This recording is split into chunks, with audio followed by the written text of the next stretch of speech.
Pernahkah kamu merasa seperti ada sesuatu yang selalu menjaga langkahmu? Bahkan saat kamu sendiri tidak sadar. Saat kamu hampir celaka, tapi tiba-tiba selamat tanpa alasan jelas. Saat firasatmu terasa terlalu akurat, seolah ada yang membisikkan peringatan. Jika kamu lahir di weton Wage, sebagian orang percaya kamu membawa energi yang tidak dimiliki semua orang.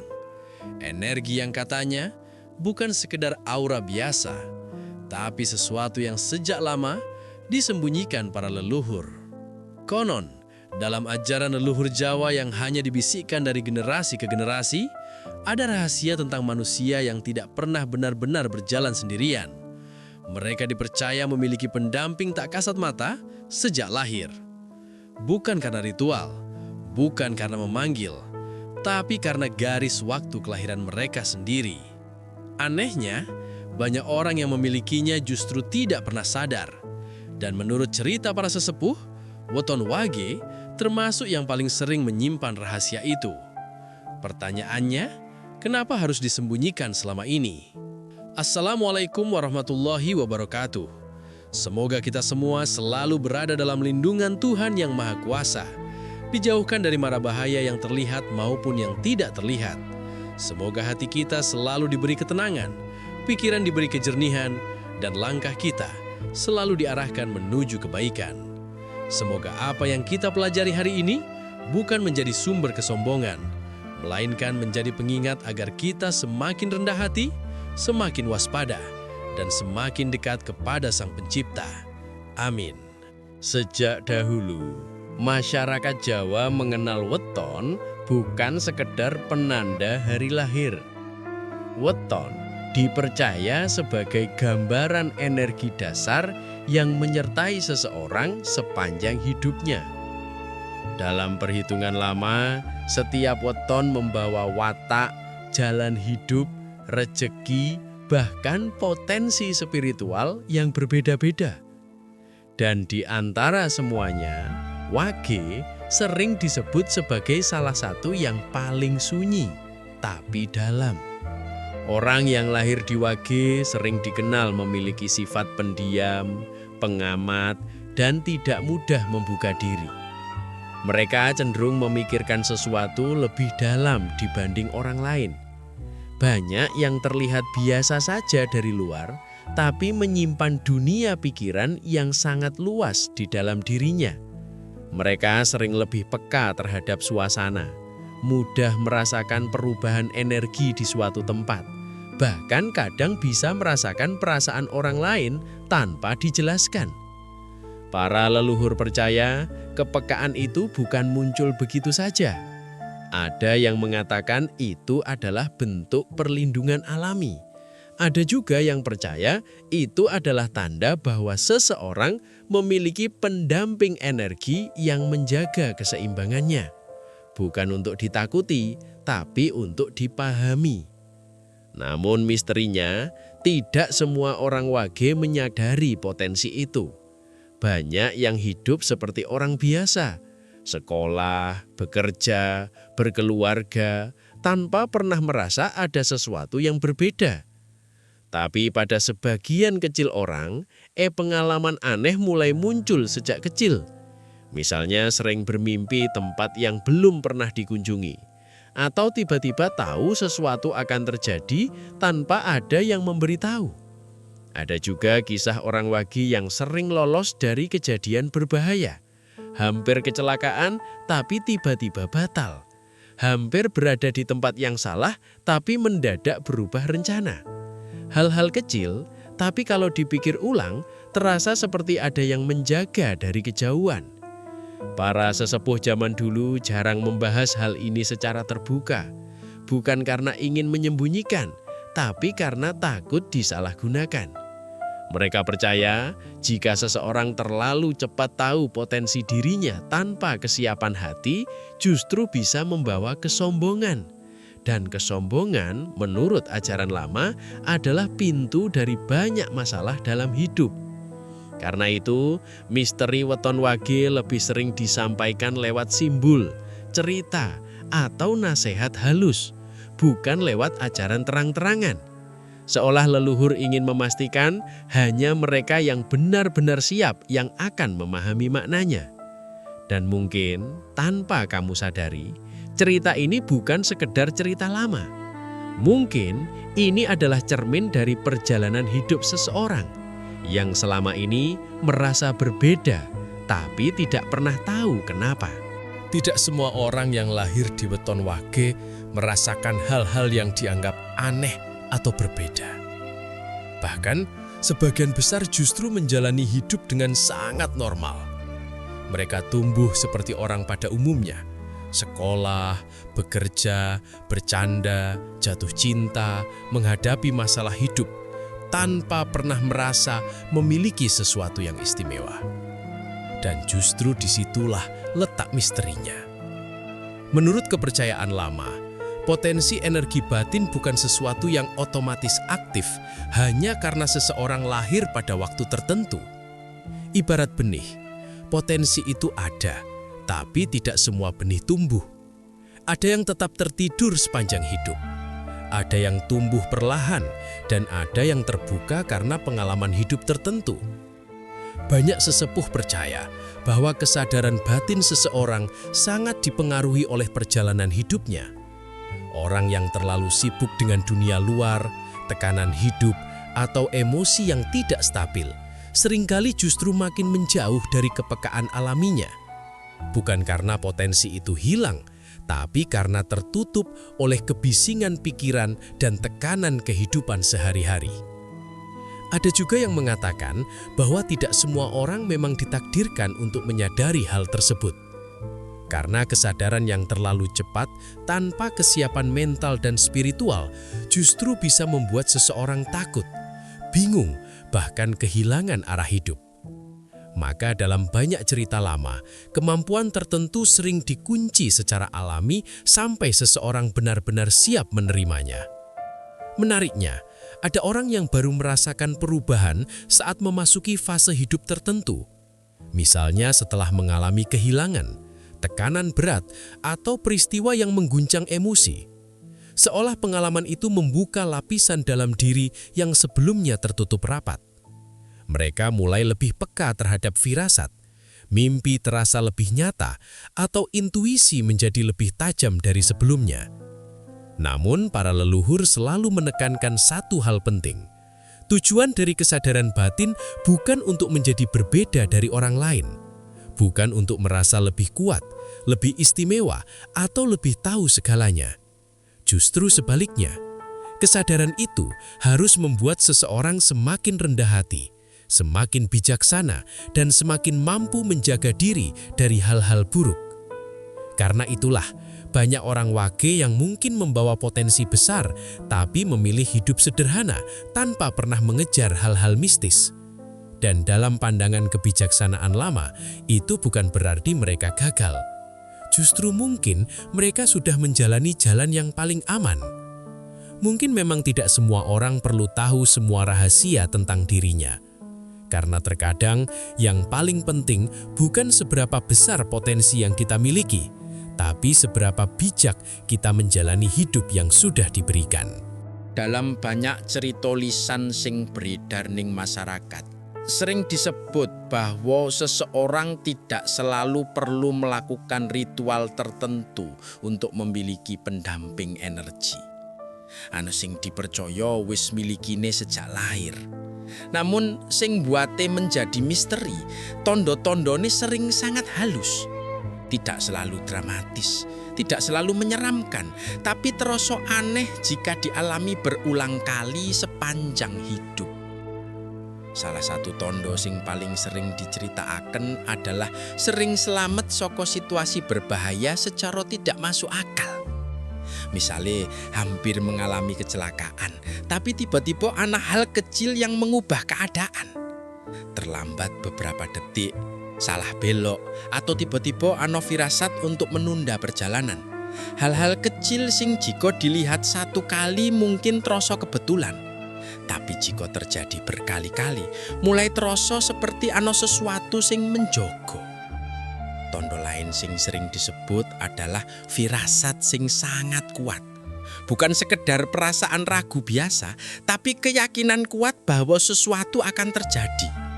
Beberapa orang ngaku pernah tahu bahwa mereka tidak boleh pergi ke suatu tempat atau merasa tidak nyaman pada seseorang tanpa alasan jelas, dan kemudian terbukti firasat itu benar. Ana juga sing ngalami kedekatan alami karo hewan. Hewan tertentu menjadi lebih jinak, tidak takut, bahkan seperti merasa nyaman berada di dekatnya. Dalam kepercayaan Lomo, hewan sering dianggap lebih peka terhadap energi dibanding manusia. Selain itu, sebagian orang merasa sangat sensitif terhadap suasana tempat. Ano tempat sing troso nyaman tanpa sebab, tapi ana juga tempat sing buat merinding, gelisah, atau ingin cepat pergi, padahal secara logika tidak ada yang salah. Sensasi ini sering dikaitkan dengan kepekaan energi batin. Namun, para sesepuh selalu mengingatkan agar tanda-tanda ini tidak langsung dianggap sebagai sesuatu yang pasti. Karena manusia juga punya intuisi alami untuk bertahan hidup. Tidak semua firasat adalah hal mistis. Tidak semua kebetulan adalah tanda gaib. Kebijaksanaan adalah tetap menggunakan akal sehat dan tidak mudah terbawa ketakutan atau kesombongan. Karena dalam banyak ajaran Lomo, pendamping sejati jika memang ada, bukan hadir untuk menunjukkan kehebatan, tapi hadir untuk menjaga keseimbangan hidup, agar seseorang tidak jatuh terlalu jauh dan tidak tersesat terlalu dalam, tanpa ana sing mingingataken. Dalam banyak kisah yang dituturkan secara turun-temurun, para sesepuh selalu menekankan bahwa pengetahuan tentang energi batin bukanlah sesuatu yang boleh dipelajari dengan niat sembarangan. Bukan karena mereka ingin menyembunyikan kebenaran, tetapi karena mereka memahami satu hal yang sering dilupakan manusia. Semakin besar sesuatu yang dipercayai sebagai kekuatan, semakin besar pula tanggung jawab yang mengikutinya. Menurut petuah lama, ada beberapa larangan utama yang selalu diingatkan. Larangan pertama adalah menggunakan pengetahuan atau kepekaan batin untuk menyakiti orang lain, baik melalui niat buruk, dendam, iri hati, atau keinginan untuk menjatuhkan sesama. Dalam ajaran lama, niat buruk dipercaya akan kembali kepada pemiliknya dalam bentuk kesulitan hidup, kegelisahan batin, atau bahkan kehancuran perlahan yang tidak disadari. Larangan kedua adalah kesombongan. Banyak cerita lama yang menggambarkan seseorang yang awalnya memiliki kepekaan batin, tetapi setelah merasa dirinya lebih dari orang lain, justru kehilangan keseimbangan hidupnya. Mereka menjadi mudah marah, sulit tenang, bahkan merasa selalu benar. Para sesepuh percaya, kesombongan adalah hal paling berbahaya karena membuat manusia lupa bahwa semua kemampuan pada dasarnya hanyalah titipan Tuhan. Larangan berikutnya adalah terlalu terobsesi dengan hal-hal yang tidak terlihat. Dalam kebijaksanaan lama, manusia tetap harus hidup di dunia nyata, tetap bekerja, menjaga keluarga, bersosialisasi, dan menjalankan tanggung jawab kehidupan. Jika seseorang terlalu tenggelam dalam pencarian gaib, dikhawatirkan ia akan kehilangan keseimbangan hidupnya sendiri. Para leluhur juga sering mengingatkan bahwa tidak semua hal yang tidak terlihat adalah sesuatu yang baik. Karena itu, seseorang harus selalu menjaga niat, menjaga ibadah, dan menjaga akhlak. Jika hati bersih, maka dipercaya seseorang akan lebih mudah terhindar dari hal-hal buruk. Menariknya, banyak sesepuh justru menyarankan agar orang yang merasa memiliki kepekaan batin hidup lebih sederhana. Tidak perlu menunjukkan apapun kepada orang lain. Tidak perlu membuktikan apapun. Karena dalam pandangan mereka, semakin seseorang berusaha terlihat hebat, justru semakin jauh ia dari ketenangan batin yang sesungguhnya. Inti dari semua larangan itu sebenarnya sangat sederhana. Bukan melarang manusia untuk mengenal dirinya sendiri, tapi melindungi manusia dari kesalahan yang bisa merugikan hidupnya sendiri.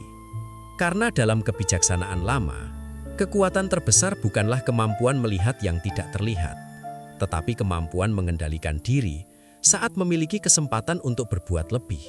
Sejak zaman dahulu, Para sesepuh iku ora pernah sembarangan gunemake ilmu sing berhubungan karo energi batin natawa hal-hal sing dianggep berada di luar logika manusia biasa.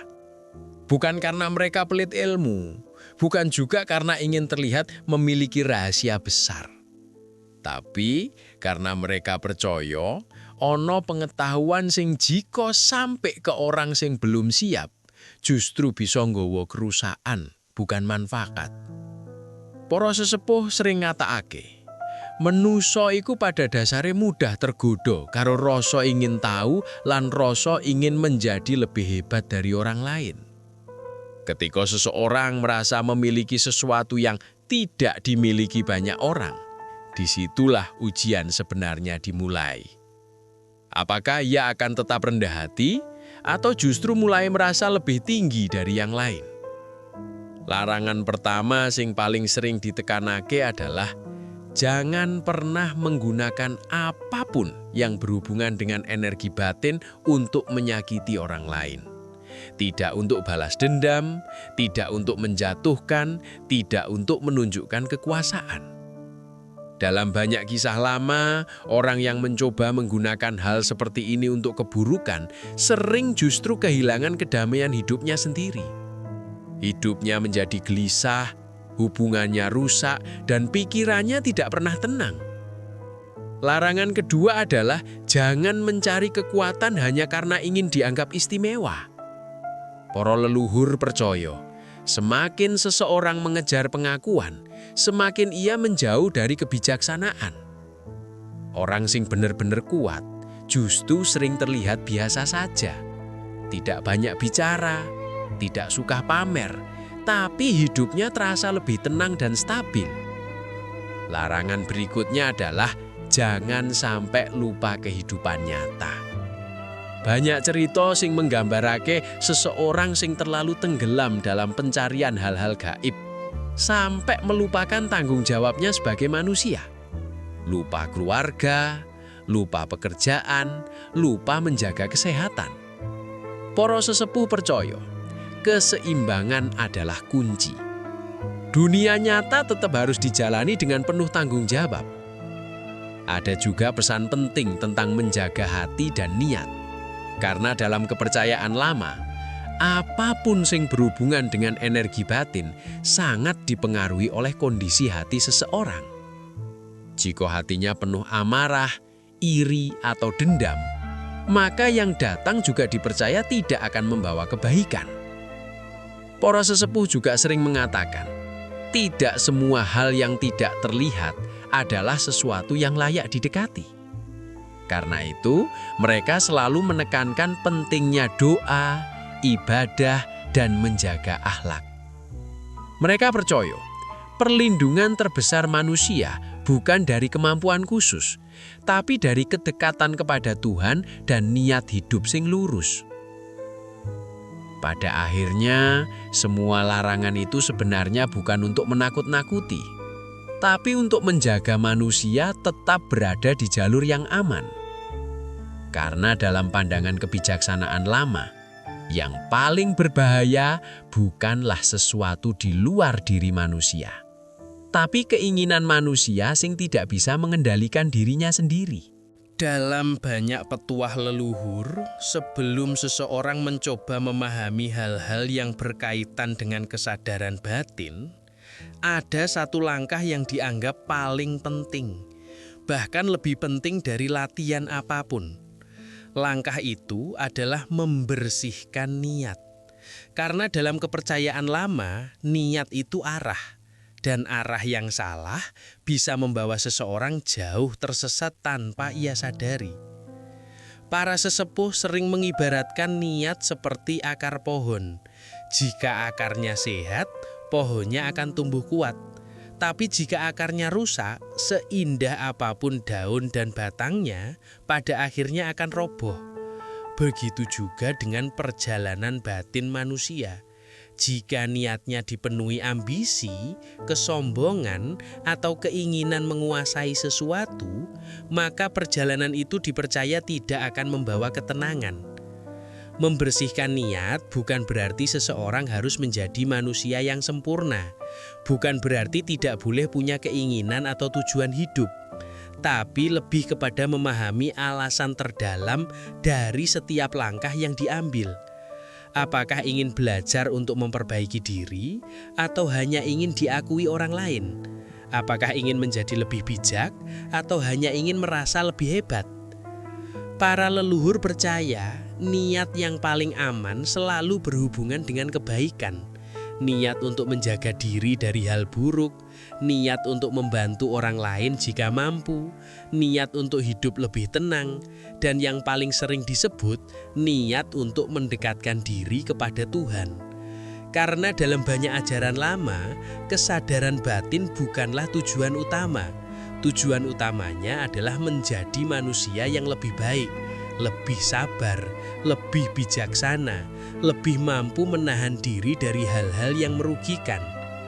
Proses membersihkan niat biasanya dimulai dari hal sederhana, belajar jujur pada diri sendiri, mengakui kesalahan tanpa menyalahkan orang lain, memaafkan orang yang pernah menyakiti, bukan karena mereka benar, tapi karena hati yang penuh dendam dipercaya hanya akan menghambat ketenangan batin. Ada juga ajaran yang menekankan pentingnya mengurangi iri hati dan keinginan membandingkan diri dengan orang lain. Karena saat seseorang sibuk melihat kehidupan orang lain, ia sering lupa memperbaiki dirinya sendiri. Menariknya, banyak orang yang merasa hidupnya berubah bukan saat mereka mencari hal-hal mistis, tapi saat mereka mulai memperbaiki niat hidupnya. Hidup terasa lebih ringan, pikiran lebih jernih, keputusan terasa lebih mantap. Para sesepuh percaya saat niat seseorang sudah lurus, maka apapun jalan hidup yang ia tempuh akan terasa lebih selaras. Bukan berarti hidup akan selalu mudah, tapi hatinya akan lebih kuat menghadapi apapun yang datang. Karena pada akhirnya, yang paling menentukan arah hidup manusia bukanlah apa yang ia miliki, tapi alasan kenapa ia memilih berjalan di jalan itu. Dalam kepercayaan tradisi lama, waktu bukan hanya sekedar penanda siang dan malam. Waktu dipercaya memiliki irama energi yang berbeda-beda.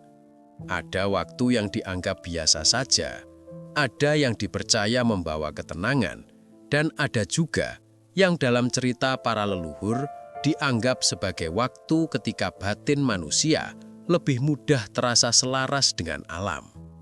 Salah satu waktu yang sering disebut dalam cerita masyarakat Jawa adalah pertemuan malam tertentu dengan siklus pasaran tertentu.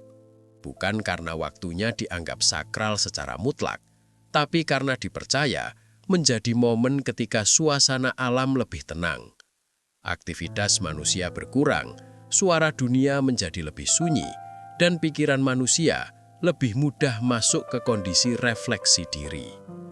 Para sesepuh sering mengatakan, malam hari secara umum memang lebih mendukung seseorang untuk mengenali dirinya sendiri. Saat malam, tidak banyak distraksi, tidak banyak kebisingan, tubuh mulai beristirahat, dan pikiran cenderung lebih jujur terhadap perasaan yang selama ini disembunyikan. Namun mereka juga selalu mengingatkan, waktu hanyalah pendukung, bukan penentu utama. Banyak orang salah paham, mengira bahwa jika berada di waktu tertentu, maka sesuatu pasti terjadi. Padahal dalam kebijaksanaan lama, kondisi hati dan pikiran seseorang jauh lebih penting dibanding waktu apapun. Ada orang yang memilih malam untuk berdoa, merenung, atau menenangkan pikiran karena suasananya mendukung. Ada juga yang justru merasa lebih tenang di waktu subuh, saat udara terasa lebih segar dan suasana masih sunyi. Semua kembali pada kenyamanan batin masing-masing. Para leluhur juga percaya bahwa manusia sebenarnya memiliki jam batin sendiri. Ada orang yang pikirannya paling jernih di malam hari, ada yang justru lebih fokus saat pagi. Karena itu, tidak semua orang harus mengikuti waktu yang sama. Yang penting adalah menemukan waktu di mana hati terasa paling tenang dan pikiran terasa paling jernih. Yang sering disalahpahami adalah anggapan bahwa waktu tertentu bisa otomatis membuka hal-hal di luar kendali manusia. Para sesepuh justru mengingatkan agar manusia tidak terlalu bergantung pada hal seperti itu. Karena jika seseorang terlalu bergantung pada waktu tertentu, ia bisa kehilangan kemampuan mengenali ketenangan dalam dirinya sendiri. Pada akhirnya, waktu terbaik untuk memahami diri bukan ditentukan oleh kalender atau jam, tapi oleh kesiapan hati, oleh ketenangan pikiran, dan oleh kejujuran seseorang terhadap dirinya sendiri. Karena dalam kebijaksanaan lama, saat hati manusia benar-benar tenang, setiap waktu bisa menjadi waktu terbaik untuk mengenal dirinya sendiri. Dalam banyak ajaran lama, puasa tidak hanya dipahami sebagai menahan lapar dan haus. Lebih dari itu, puasa sering dianggap sebagai latihan pengendalian diri secara menyeluruh. Bukan hanya tubuh yang belajar menahan, tapi juga pikiran, emosi, dan keinginan yang sering kali sulit dikendalikan dalam kehidupan sehari-hari. Para sesepuh percaya, manusia pada dasarnya sering dikendalikan oleh dorongan instan. Ingin marah saat tersinggung, ingin membalas saat disakiti, ingin memiliki sesuatu saat melihat orang lain punya. Semua dorongan itu dianggap hal yang manusiawi. Tapi jika tidak dilatih, dorongan itu bisa membuat seseorang kehilangan arah hidupnya.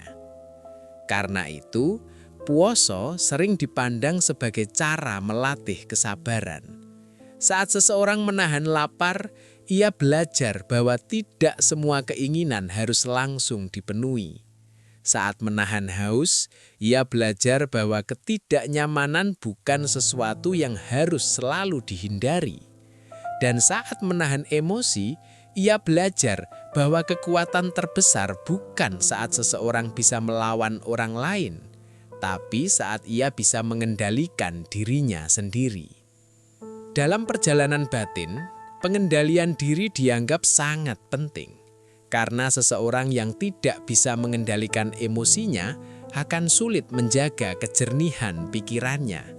Dan pikiran yang kacau dipercaya akan membuat seseorang mudah salah mengambil keputusan.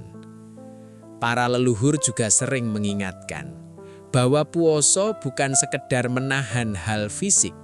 Justru yang lebih berat adalah menahan pikiran buruk, menahan prasangka, menahan kebiasaan membicarakan keburukan orang lain, menahan rasa iri saat melihat orang lain lebih berhasil.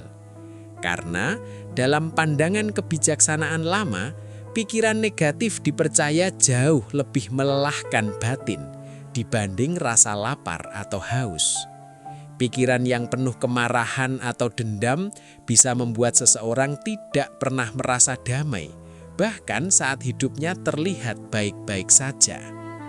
Menariknya, banyak orang yang merasa setelah melatih pengendalian diri, hidupnya terasa lebih stabil, tidak mudah terpancing emosi, tidak mudah panik saat menghadapi masalah, dan lebih mampu melihat solusi dibanding hanya fokus pada masalahnya saja. Para sesepuh percaya, saat seseorang mampu mengendalikan dirinya, maka ia akan lebih siap menghadapi apapun dalam hidup. Karena hidup tidak selalu berjalan sesuai keinginan. Tapi orang yang mampu mengendalikan diri akan lebih kuat menghadapi perubahan.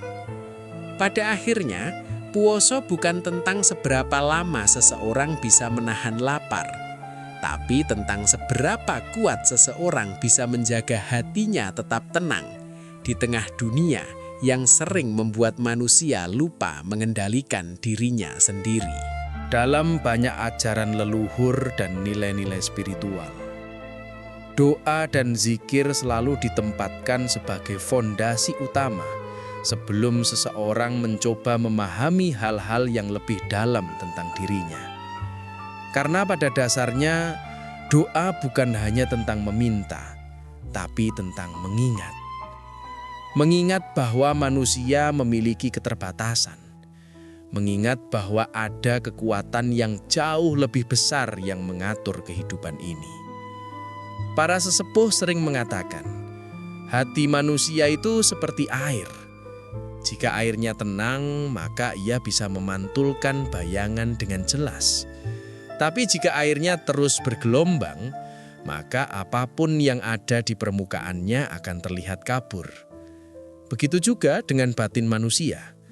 Jika hati penuh kegelisahan, ketakutan, dan emosi yang tidak terkendali, maka seseorang akan sulit memahami suara hati dan intuisi yang sebenarnya. Zikir dipercaya sebagai cara untuk menenangkan gelombang dalam diri manusia. Bukan karena kata-katanya memiliki kekuatan magis, tapi karena pengulangan doa dan zikir membantu pikiran fokus, membantu nafas menjadi lebih teratur, dan membantu hati merasa lebih stabil. Saat pikiran lebih tenang, seseorang biasanya lebih mudah melihat masalah dengan jernih. Doa juga dipercaya sebagai bentuk perlindungan batin. Bukan dalam arti kebal dari masalah, tapi perlindungan agar hati tidak mudah hancur saat menghadapi masalah. Banyak ajaran lama mengatakan orang yang terbiasa berdoa cenderung lebih kuat menghadapi tekanan hidup, karena ia merasa tidak sendirian dalam menghadapi kesulitan. Para leluhur juga sering mengingatkan bahwa doa tidak harus selalu panjang atau rumit. Yang terpenting adalah ketulusan.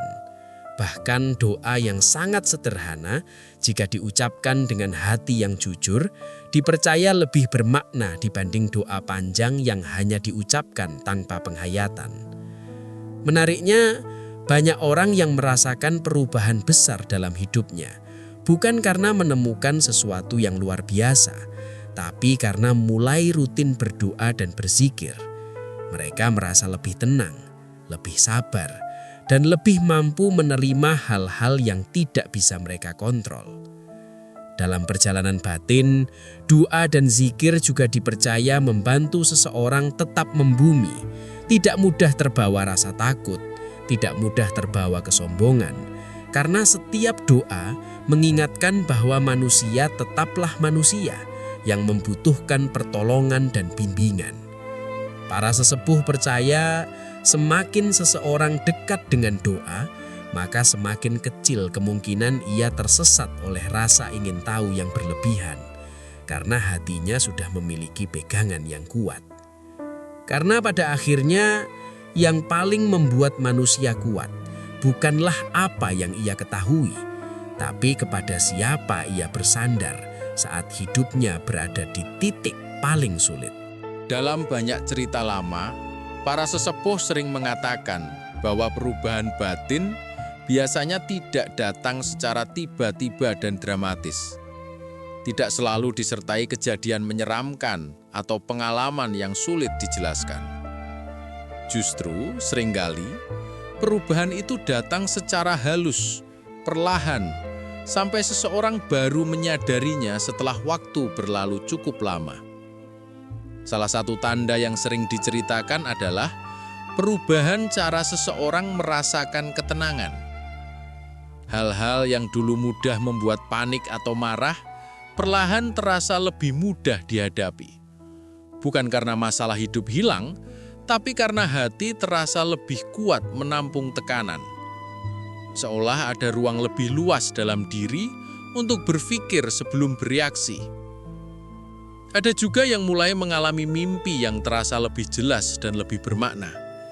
Bukan sekedar mimpi acak, tapi mimpi yang meninggalkan kesan kuat setelah bangun tidur. Kadang berupa simbol, kadang berupa perasaan tertentu. Namun para sesepuh selalu mengingatkan agar mimpi tidak langsung dianggap sebagai pertanda pasti. Karena mimpi juga bisa dipengaruhi pikiran dan pengalaman sehari-hari. Beberapa orang juga mulai merasakan intuisi yang semakin tajam. Mereka lebih cepat merasakan situasi yang tidak nyaman, lebih peka membaca perasaan orang lain, kadang bisa menebak suasana sebelum sesuatu benar-benar terjadi. Tapi dalam kebijaksanaan lama, intuisi ini bukan untuk dipamerkan, melainkan untuk membantu seseorang membuat keputusan yang lebih bijaksana. Ada juga yang merasakan sensasi fisik ringan, seperti hangat di dada, merinding tanpa sebab, atau rasa tenang mendadak saat berdoa atau merenung. Dalam cerita lama, sensasi seperti ini sering dianggap sebagai tanda tubuh dan pikiran mulai lebih selaras. Tapi para leluhur selalu mengingatkan untuk tidak terlalu fokus pada sensasi fisik, karena yang terpenting adalah perubahan sikap dan cara berpikir. Yang paling sering dianggap sebagai tanda utama bukanlah pengalaman aneh, tapi perubahan karakter. Seseorang menjadi lebih sabar, lebih peka terhadap perasaan orang lain, lebih sulit menyimpan dendam, dan lebih mudah menerima bahwa tidak semua hal dalam hidup bisa dikendalikan. Para sesepuh percaya, jika perubahan ini muncul, seseorang harus tetap rendah hati, tidak perlu merasa memiliki sesuatu yang istimewa. Karena dalam kebijaksanaan lama, semakin seseorang merasa dirinya berbeda, justru semakin ia beresiko kehilangan keseimbangan batinnya. Karena pada akhirnya, perubahan batin sejati bukan membuat seseorang terlihat luar biasa di mata orang lain, tapi membuat seseorang merasa lebih damai saat sendirian dengan dirinya sendiri. Dalam banyak kisah kebijaksanaan lama, para sesepuh sering mengatakan bahwa setiap perubahan dalam diri manusia hampir selalu diikuti oleh ujian. Bukan ujian dalam arti hukuman, tapi lebih sebagai proses untuk menguatkan hati dan memastikan seseorang benar-benar siap menjalani jalan hidup yang lebih dewasa. Ujian pertama sering datang bukan dalam bentuk hal gaib atau kejadian aneh, tapi justru melalui kehidupan sehari-hari. Masalah keluarga, tekanan pekerjaan, kehilangan sesuatu yang berharga, atau konflik dengan orang terdekat. Hal-hal yang terlihat biasa, tapi terasa jauh lebih berat karena datang di waktu yang tidak terduga. Para leluhur percaya, saat seseorang mulai lebih sadar terhadap dirinya sendiri, hidup sering menguji apakah kesadaran itu benar-benar sudah menjadi bagian dari dirinya, atau hanya pemahaman sementara. Apakah seseorang tetap sabar saat disakiti? Apakah tetap jujur saat punya kesempatan untuk berbuat curang? Apakah tetap rendah hati saat dipuji orang lain?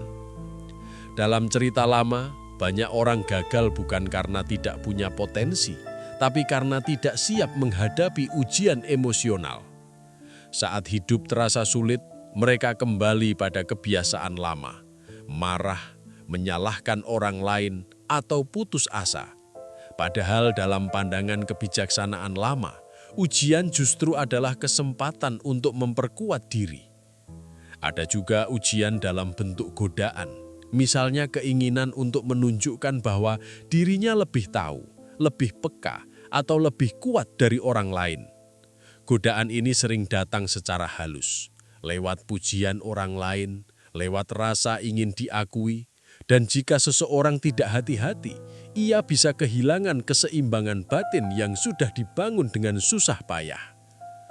Para sesepuh sering mengingatkan bahwa ujian bukan tanda seseorang sedang dijauhi keberuntungan. Justru sering dianggap tanda bahwa seseorang sedang tumbuh.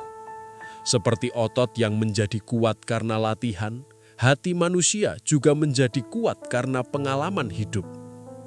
Yang membedakan adalah cara seseorang menghadapi ujian itu. Ada yang melihatnya sebagai beban, ada yang melihatnya sebagai pelajaran. Dan dalam kebijaksanaan lama, cara seseorang melihat ujian sering menentukan seperti apa masa depannya. Karena orang yang belajar dari ujian biasanya menjadi lebih bijaksana, lebih sabar, lebih kuat menghadapi masalah berikutnya. Sedangkan orang yang hanya melihat ujian sebagai penderitaan sering terjebak dalam siklus kesedihan yang sama. Para leluhur percaya, hidup tidak pernah memberi ujian tanpa tujuan. Selalu ada sesuatu yang bisa dipelajari, selalu ada kekuatan baru yang bisa tumbuh jika seseorang mau bertahan dan memahami maknanya. Karena pada akhirnya, ujian bukan datang untuk menjatuhkan manusia, tapi untuk menunjukkan seberapa kuat hati manusia saat menghadapi kenyataan hidup yang tidak bisa ia kendalikan. Dalam perjalanan memahami diri dan kesadaran batin, para sesepuh sering mengingatkan bahwa bahaya terbesar bukan datang dari luar diri manusia, melainkan dari kesalahan cara berpikir manusia itu sendiri.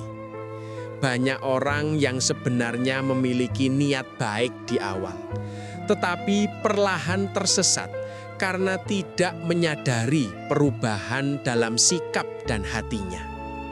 Kesalahan pertama yang paling sering terjadi adalah rasa takut yang berlebihan.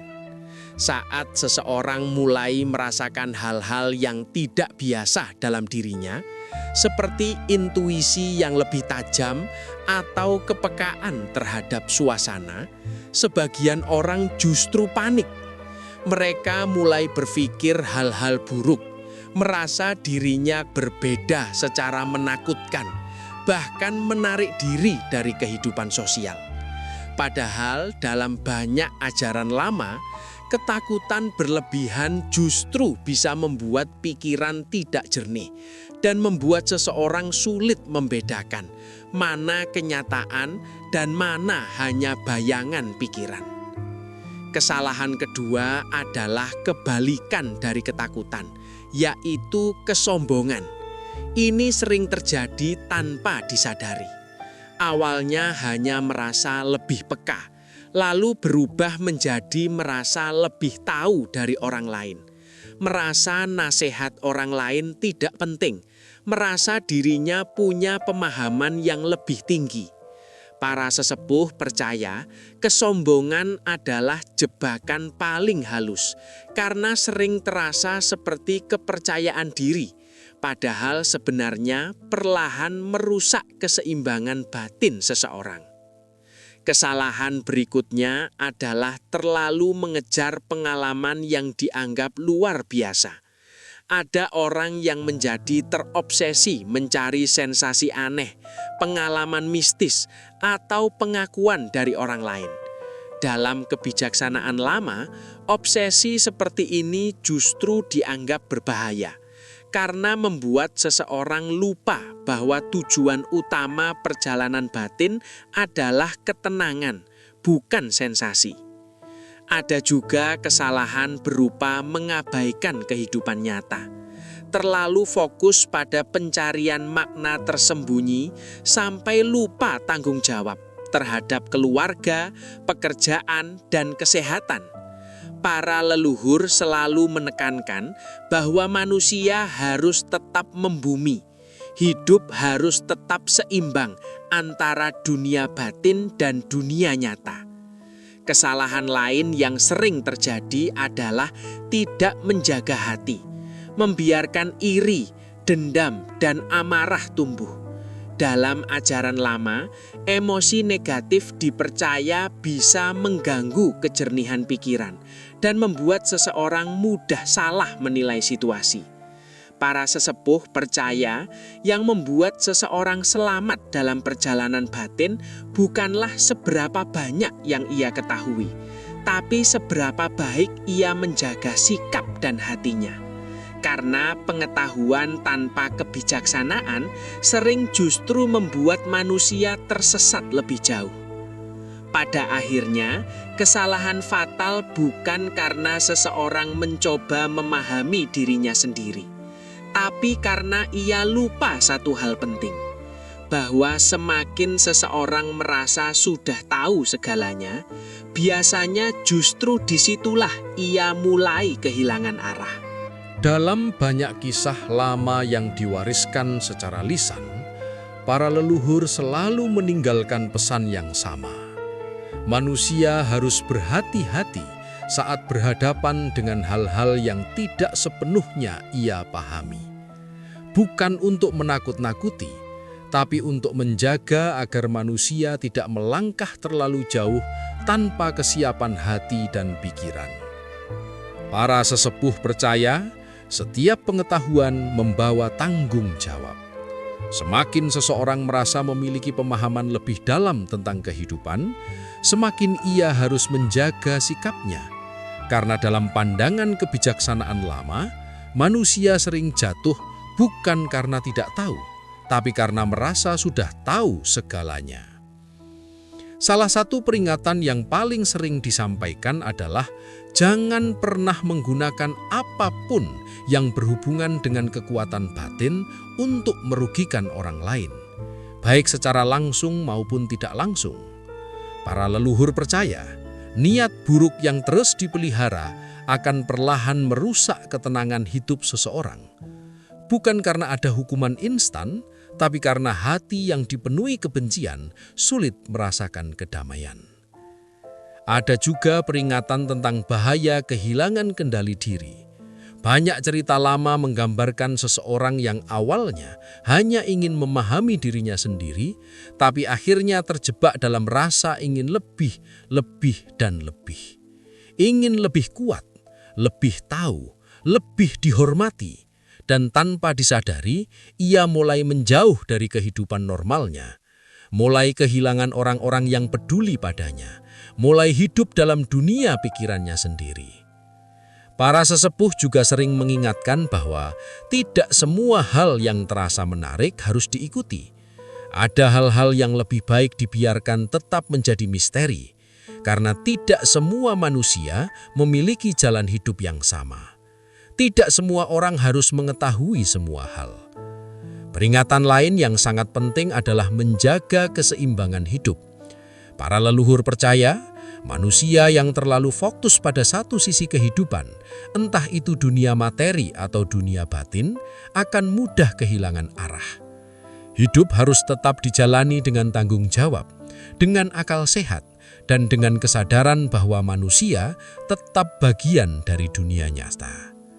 Yang paling dalam dari semua peringatan itu sebenarnya sederhana. Manusia harus tetap rendah hati, karena semakin seseorang merasa dirinya spesial, semakin besar kemungkinan ia lupa bahwa semua kemampuan, kecerdasan, dan kesempatan hidup hanyalah titipan.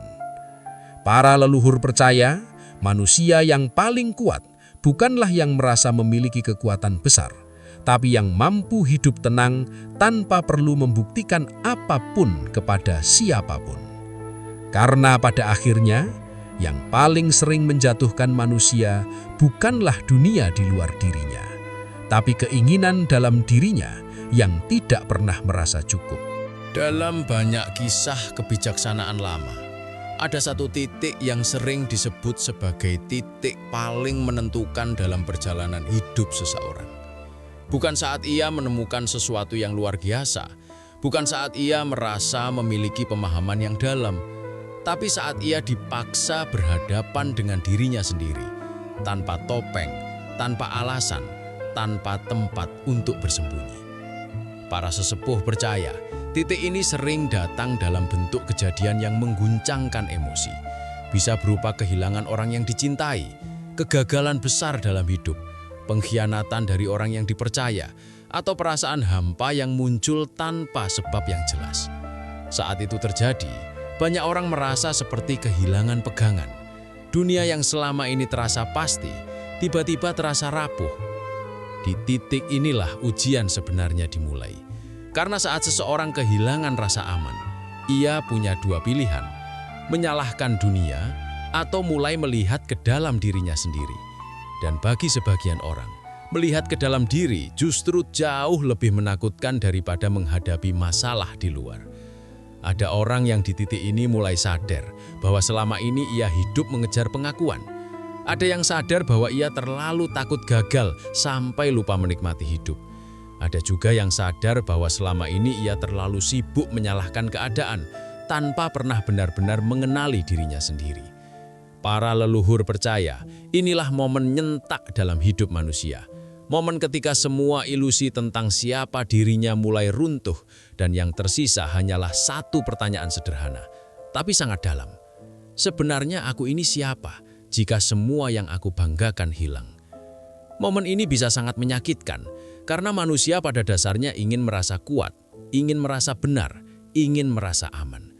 Tapi saat semua itu runtuh, seseorang dipaksa melihat sisi dirinya yang selama ini ia sembunyikan. Ketakutan, ego, luka lama, penyesalan, semua muncul bersamaan.